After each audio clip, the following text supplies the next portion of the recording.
اب اس کی ہر کام کو چلے سے جوڑنا، ہر کام کو چلے سے جوڑنا. ارے رمضان کے اندر کیوں تو جاتے ہو جماعت میں؟ قرآن سنو، اعتکاف میں بیٹھو، عالم باہر چاہیں ان کی تفسیر سنو. نبی بدر کو نہیں گئے تھے؟ بدر کے جانے کو اور تمہارے اللہ کی قسم، اللہ کی قسم، بدر میں جو صحابی گیا، وہ صحابی نے جو استنجا کیا، اس استنجے میں جو جراثیم تھا، قیامت تک تمہارے تبلیغی اس پیشاب کے جراثیم کو نہیں لگ سکتے. ارے کیا بات کرتے ہو لوگوں، کیا بات کرتے ہو؟ صحابہ کی، بدری صحابہ کی، جن کا نام لے کر دعا کرے تو دعا قبول ہو جائے. ہر بات کو اللہ کا راستہ، اللہ کا راستہ، جنگ کو جائے اللہ کا راستہ، قرآن پڑھانے جائیں اللہ کا راستہ، ہر جو ہے کام کو چلے سے دھوکہ کیوں دیتے ہو لوگوں، دھوکہ کیوں دیتے ہو؟ اب سنو واقعہ کیا تھا. واقعہ تھا زندہ وقت لکھنؤ کی جماعت ہے، جس نے کہا وہ ہے، جو کہتے وقت گواہ تھے وہ ہیں، کہنے والا بھی ہے اور اللہ گواہ ہے. سمجھ گئے؟ اللہ کے لیے انصاف سے کام لو. ابھی ہے جماعت، وہ جماعت نہیں گئی. گزشتہ جمعہ یہاں تھی. اور عثمان غنی کا واقعہ، حضرت عمر فاروق رضی اللہ تعالیٰ عنہ کے دور میں ایک بادشاہ تھا اور کچھ لوگ تھے طواف کر رہے تھے. طواف کرتے ہوئے بادشاہ کی چادر پر کسی غلام کا، کسی چھوٹے آدمی کا پیر لگ گیا. چادر میں آ گیا، ٹھوکر لگی، کیا ہوا؟ اب تھا بادشاہ ہو. اب طواف کون کرتا؟ ہندو کرتا، مسلمان کرتا ہے. اس نے تھپڑ مارا اس آدمی کو. نہ دیکھتا نہیں تھپڑ. اس آدمی نے جس نے تھپڑ کھایا، حضرت عمر فاروق رضی اللہ تعالیٰ عنہ کو جا کر شکایت کر دی. حضرت عمر فاروق رضی اللہ تعالیٰ عنہ نے اس بادشاہ کو بلایا، کہا کہ اسلام کے اندر جیسا تیسا بدلا ہے، ایک تھپڑ کو ایک تھپڑ، ایک ہاتھ کو ایک ہاتھ، ایک آنکھ کو ایک آنکھ، ایک مکے کو ایک مکہ. اب تمہیں اس غلام سے تھپڑ کھانا پڑے گا. اب وہ بادشاہ کہنے لگا کہ صاحب یہ تو میری بڑی بے عزتی ہے، تھپڑ کھا کر غلام سے جاؤں گا، تو کریں گے. اب وہ مرتد ہو گیا. اور مرتد پر اسلام کا قانون جاری نہیں ہوتا. مرتد جو ہو جاتا اسلام سے نکل گیا، اسلام کے قانون سے بھی وہ ہٹ گیا. دو ہی راستے تھے، اسلام پر باقی رہتا، غلام کا تھپڑ کھاتا، یا اسلام سے نکلتا، بچ کر اپنے گاؤں بھاگتا. مرتد ہو کر چلا گیا، اپنے گاؤں کے اندر، اپنے ملک کے اندر چلا گیا.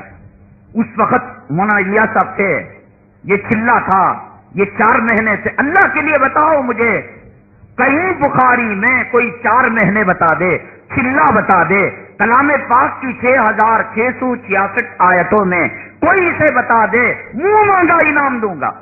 ہر بات کو قل ھذہ سبیلی ادعو الی اللہ، کسی راستے کی طرف میں. یہ راستہ کون سا؟ 4 مہینے کا. استغفر اللہ، استغفر اللہ. یہی تو وہ بدعتی کہتے ہیں. وَيُطْعِمُونَ الطَّعَامَ عَلَىٰ حُبِّهِ مِسْكِينًا وَيَتِيمًا وَأَسِيرًا. وہ کھانا کھلاتے ہیں تو اب براکٹ میں کیا لکھتے ہیں؟ 11ویں کھلاتے ہیں.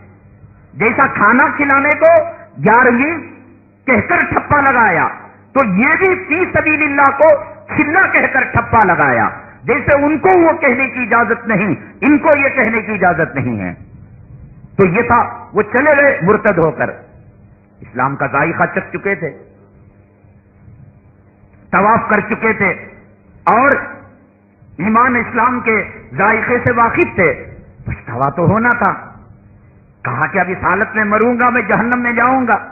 بڑے بڑے صحابہ سے مشورہ لیا، کہا کہ نہیں، اب تو تجھے تھپڑ کھانا پڑے گا، اب تجھے کوئی چارہ کار نہیں. کہا کہ اب ایمان لاؤں تو بھی بے عزتی، اب رہوں اس حالت میں مر نہیں سکتا. تو بڑے ہوشیار تھے صحابہ کرام. تو کہا کہ ایک کام کرو، حضرت عمر فاروق کی بیٹی کے لیے نکاح کا پیغام دے دو. تو انہوں نے پیغام دے دیا. حضرت عمر فاروق نے کہا کہ کافر کا نکاح مسلمان سے نہیں ہو سکتا، تم کو اگر میری بیٹی سے نکاح کرنا ہے تو ایمان لانا پڑے گا.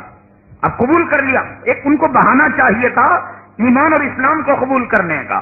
صحابی نے مشورہ دیا تو انہوں نے ایمان اور اسلام قبول کر لیا. تو اب اس کے بعد یہ ہوا کہ حضرت عمر فاروق نے کہا کہ جاؤ ان کو بلا کر لے آؤ تاکہ ان کو تجدید کلمہ کرائے، ان کو ارتداد سے توبہ کرائے اور ایمان اور اسلام میں داخل کرے.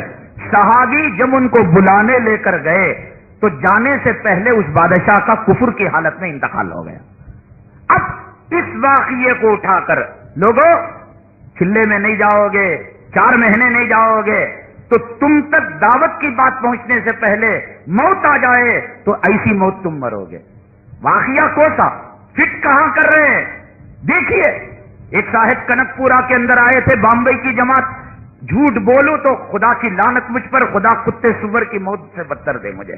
میں جھوٹ نہیں کہتا، میں کہتا ہوں کہ لوگوں درست کر لو، اپنے ایمان کو درست کر لو، بزرگوں کو تہمت لگانے سے بچو.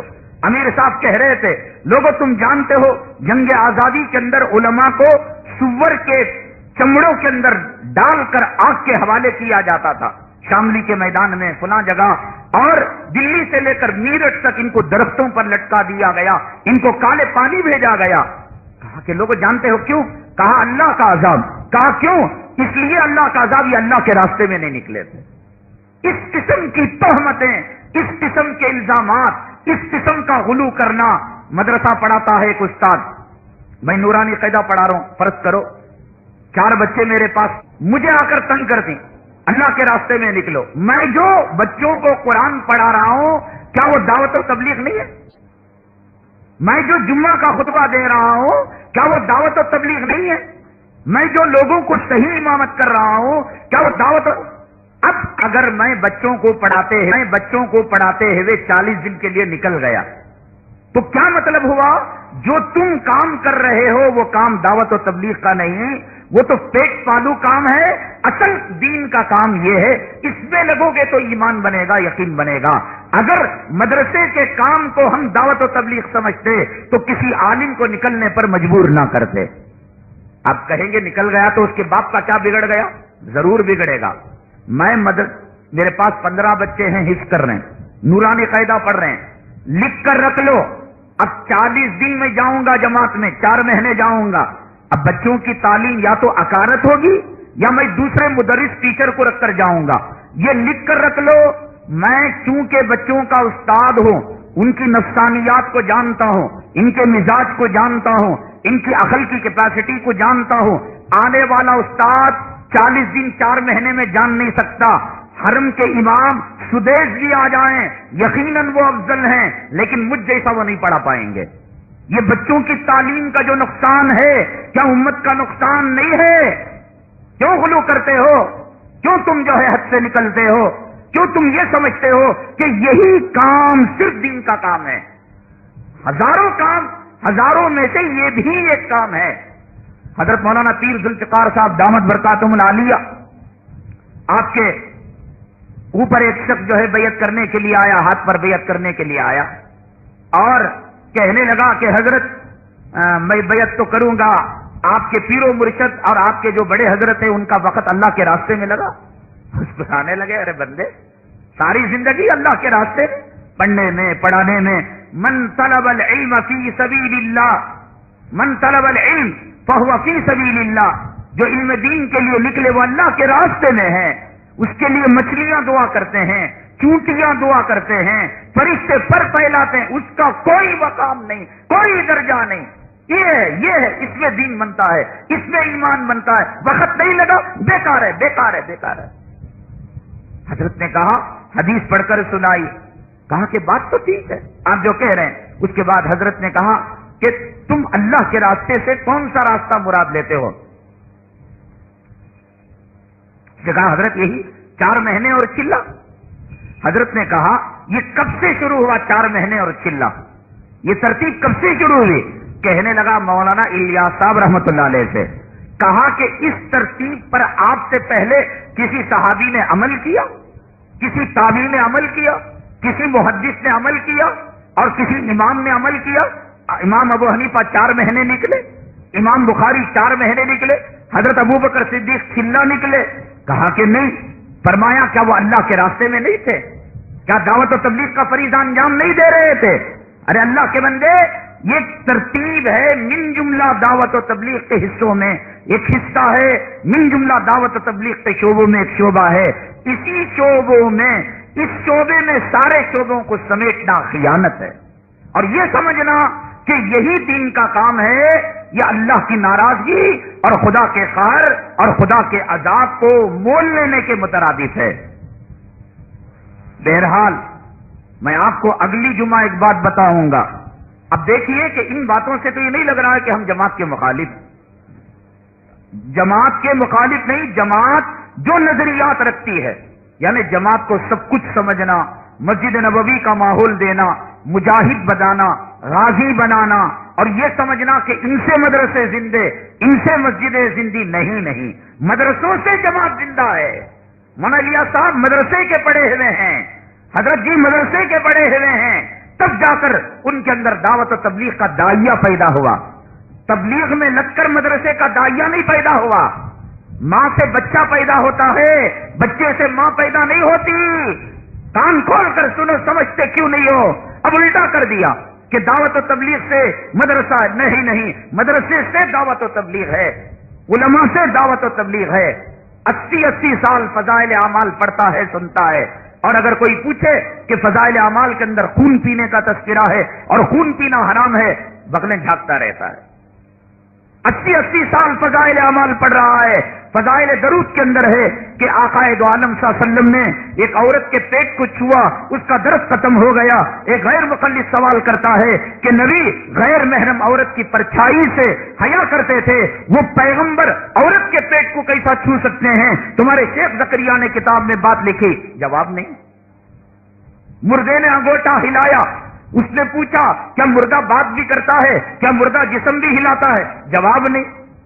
پڑھ رہے، ارے ہم کہتے ہیں علماء سے سیکھو، علماء سے سمجھو، اور علماء کے دائرے کار کے اندر رہ کر اس فریضے کو انجام دو، اور جا کر حضرت تبلیغ کے خلاف بول ڈالے، تبلیغاں کو نہیں، بالکل غلط۔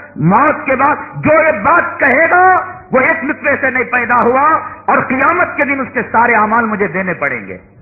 اگر ہم تبلیغ کے دشمن ہوتے، ہم فضائل اعمال کا دفاع نہ کرتے۔ نیل سندر کی تقریر اٹھا کر دیکھو، ہم نے اس کے اندر دعویٰ کیا ہے کہ تمہارے مزار پر بیٹھے ہوئے 100 سال کے مجاور کو لاؤ، ہم چلے کے ایک جو ہے عام آدمی کو لائیں گے، ہم دیکھیں گے فاتحہ یہ صحیح پڑھتا ہے، فاتحہ یہ صحیح پڑھتا ہے۔ اس امت پر، اس تبلیغ پر جب چھری چلی، اس پر اعتراضات کی بوجھار ہوئی، ہم تھے، ہمیں اس وقت کوئی روپیہ نہیں آ رہا تھا، وظیفہ نہیں آ رہا تھا، ہم کل بھی تھے، آج بھی ہیں، مرتے دم تک رہیں گے، لیکن ہم نے تبلیغ کو جو مانا ہے، تم جیسے چپڑ خناتیوں اور جھوٹی بھی راویوں کو دیکھ کر نہیں مانا، ہم نے شاہ الیاس کو دیکھ کر مانا، ہم نے شاہ محمد یوسف صاحب کو دیکھ کر مانا، ہم نے حضرت جی کو دیکھ کر مانا۔ ان کے رات کے رونے کو نہ دیکھتے، ان کے رات کے گڑ گڑانے کو، ان کے تڑپنے اور بلبلانے کو نہ دیکھتے، ہم تم کو دیکھ کر تبلیغ سے ہم مرتد ہو چکے ہوتے۔ بدنام کر رہے ہو تم تبلیغ کا نام لے کر، الٹی سیدھی روایتیں، علماء کی توہین، جہاد کا بیان کرنا اور مسجد نبوی کا نمونہ دینا، علماء کو تنگ کرنا۔ عالم جو کام کر رہے ہیں دعوت و تبلیغ کا کام نہیں کر رہے۔ میں نے کہا کہ مدرسہ پڑھانے والا جائے گا، مدرسے کو حرج ہوگا۔ حضرت مولانا صدیق صاحب بانگلی رحمۃ اللہ علیہ فرماتے ہیں، جو محتمم مدرسے کا بار بار عمرے کو جاتا ہے، قیامت کے دن اسے اللہ کے پاس جواب دینا پڑے گا۔ تیرے عمرے کو بار بار جانے کی وجہ سے مدرسہ کا نظام الٹا سیدھا ہو رہا ہے۔ محتمم پرنسپال مدرسے میں رہتا ہے، استاد ڈرتا ہے، بچے ڈرتے ہیں، اور جب بڑا چلا گیا آزادی آ گئی، کوئی 8 بجے آنے والا 9 بجے آ رہا ہے، 9 بجے آنے والا 10 بجے۔ عمرے کو جانے پر پابندی کی۔ اب یہاں کیا ہے؟ دکان چل رہا ہے، مکان ہے، بیوی کا ڈلیوری کا مسئلہ ہے، بچوں کے ایگزام کا مسئلہ ہے، نکلو اللہ دیکھ لے گا، یہی ہے، اسی میں نجات ہے، اسی میں اللہ کی مدد ہے، اسی میں اللہ کی نصرت ہے۔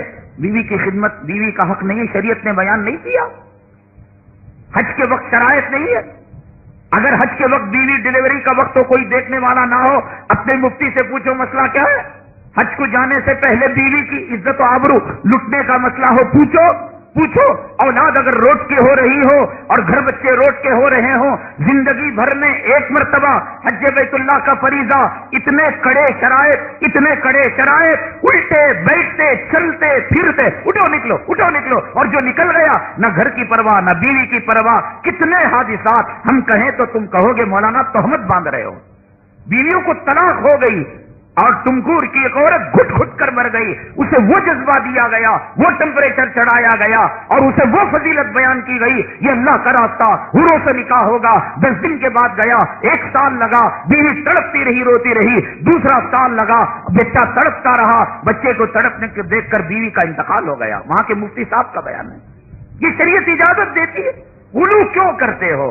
ہر چیز کی ایک حد ہے، نماز کی جماعت کے بارے میں آقا نے فرمایا جو جماعت چھوڑے گا میں اس کے گھر کو آگ لگاؤں گا، لیکن جس کے جسم میں کیڑے ہو، بدبو ہو، آقا نے فرمایا اس آدمی کو چاہیے کہ وہ جماعت کی نماز نہ پڑھے، وہ گھر میں اپنی تنہا نماز پڑھے۔ شریعت کے مزاج کو سمجھو، جسم میں کیڑے رکھ کر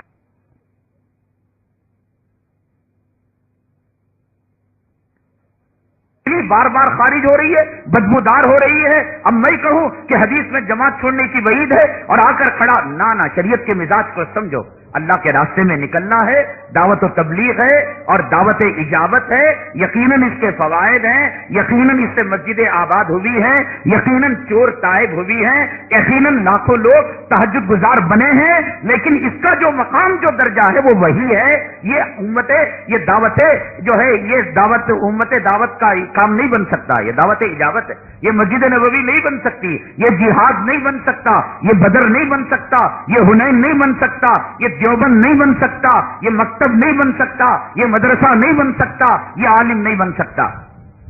میں نے آپ کو وعدہ کیا تھا، یہ وعدہ انشاءاللہ میں اگلی جمعہ تک ٹالوں گا تاکہ آپ ضرور کم سے کم آقا کی محبت میں اگلی جمعہ تشریف لائیں، ورنہ دل میں شیطان میل پیدا کرے گا، کیا رے وہ جماعت کے خلاف بول رہا ہے، یہ سننے جانا کیا۔ اس لیے اگلی جمعہ میں آپ کو بتاؤں گا، آقا کے ساتھ قیامت میں حشر ہو، پل صراط میں آپ ساتھ ہوں، نامہ اعمال دلائیں تو آقا ساتھ ہوں، چھوٹا عمل میں آپ کو بتاؤں گا۔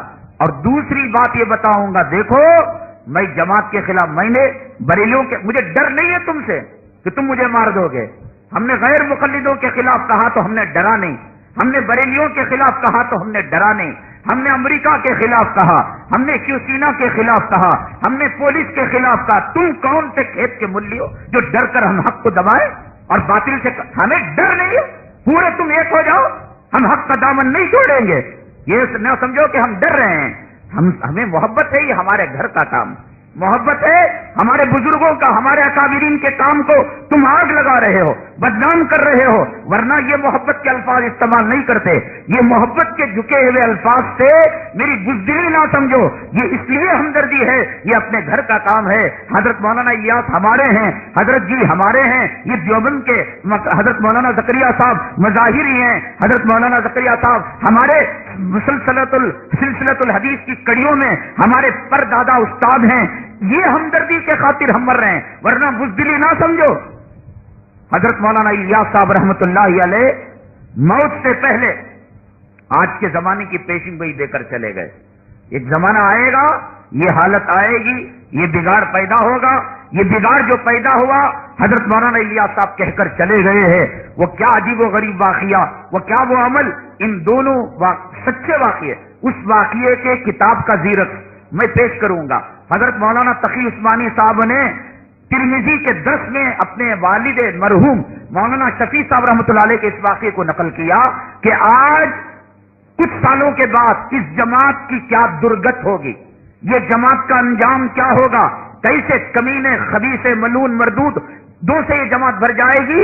مولانا الیاس صاحب موت سے پہلے کلمہ پڑھنے سے پہلے یہ بات بول کر گئے، اور عجیب بات یہ مولانا تقی عثمانی صاحب اگلے مہینے آ رہے اور انہوں نے یہ بات کہی، اگر یہ بات جھوٹی ہو حضرت سے تحقیق کرو کہ تمہارے ابا کو حضرت مولانا الیاس صاحب نے یہ بات کہی نہیں کہی۔ وہ کیا واقعہ مولانا الیاس صاحب رحمۃ اللہ علیہ نے آج کے زمانے کے جماعتیوں کے بارے میں پیشن گوئی فرمائی تھی۔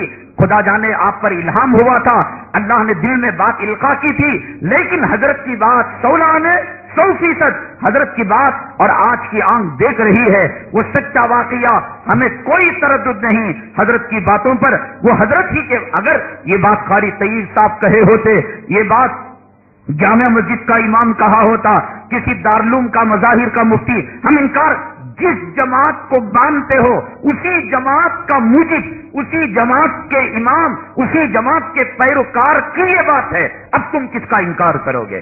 آئیں گے ہم اگلی جمعہ اس واقعے کے ساتھ جو حضرت مولانا مفتی شفیع صاحب اور مولانا الیاس صاحب رحمۃ اللہ علیہ سے موت سے پہلے کا واقعہ ہے، اس واقعے کو اور اس وظیفے کو لے کر آئیں گے۔ اللہ ہماری اصلاح فرمائے، اللہ ہمیں غلو کرنے سے اور بدعت سے اللہ ہماری حفاظت فرمائے، اللہ تعالیٰ اس جماعت کے کام میں سدھار پیدا فرمائے، غلطیوں کو معاف فرمائے، آمین واخر دعوانا الحمدللہ رب العالمین۔